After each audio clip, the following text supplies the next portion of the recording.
Il peut être très difficile de comprendre comment les différents titres utilisés pour Dieu sont utilisés dans la Bible.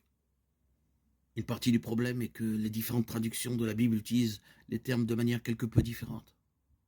La principale raison pour laquelle on utilise Seigneur à la place du nom hébreu de Dieu est de suivre la tradition des Israélites qui ne prononcent ni n'écrivent le nom de Dieu.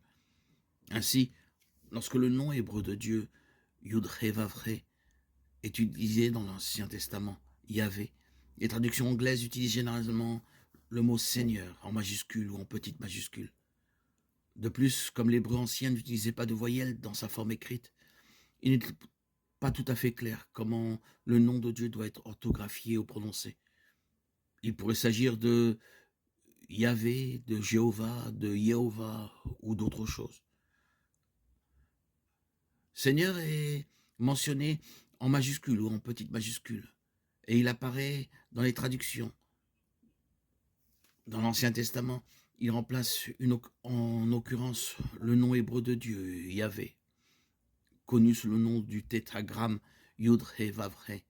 Cela est assez cohérent dans toutes les différentes traductions de la Bible. Lorsque le mot Seigneur apparaît dans l'Ancien Testament en référence à Dieu, il s'agit généralement d'une traduction de Adonai, un nom-titre de Dieu qui met l'accent sur sa seigneurie.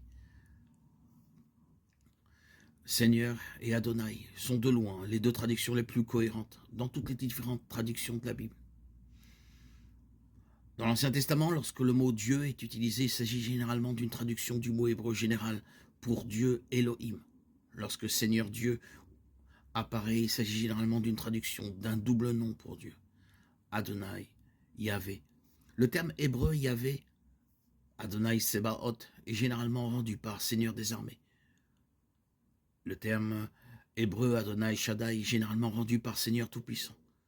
L'Ancien Testament utilise de nombreux noms et titres différents pour faire référence à Dieu, afin de souligner certains aspects de sa personne et de ses attributs. Cela peut entraîner une confusion dans la traduction, mais dans l'hébreu original, cela a été fait entièrement dans un effort pour glorifier et magnifier le nom de Dieu.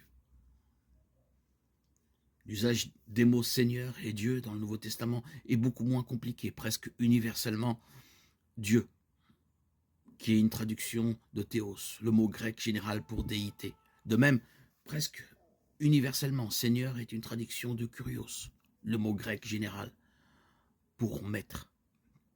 Le point essentiel de tout cela est que nous utilisions son nom hébreu réel ou que nous nous référions à lui comme Dieu ou Seigneur Dieu.